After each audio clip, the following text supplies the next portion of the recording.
tellement que na Congo babete la kamutu maboko soki azosa leloko dès qu'il azuli kama batiki les familles na ye na bana na ye.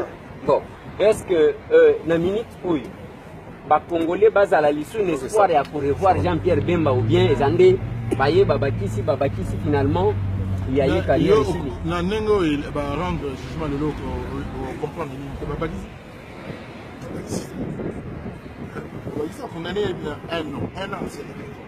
Bien que, comme moi, observation au décideur d'y aller, impact non supérieur, complémentaire, supplémentaire, mais ce qui est certain, c'est que les Congolais doivent garder foi dans Jean-Pierre Bemba. C'est le seul leader qui peut régler les problèmes de notre pays.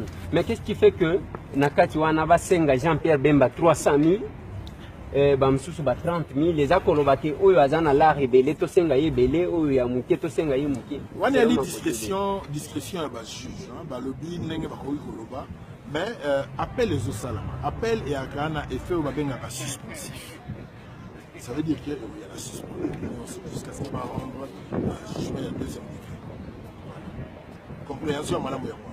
Merci honorable Nabandi le reste makambu ya politique to kende ko beta na Kinshasa alors. Maintenant, vous êtes dans la Kinshasa. Oui. Masola bien bête mon parce que awa pe bazo tungisanga bazo comprendre bino te bazanga na samba kana place na bino. Bon, yebisa biso est-ce que batu wana ndenge nini bazo sala ba jeu. Bon, je pense que wana il faut que beta on. Masola na kin. Oh ya ko comprendre déjà makam ndenge wole ka comprendre ndenge ya comprendre. Mais masola vrai to beta on. Merci honorable.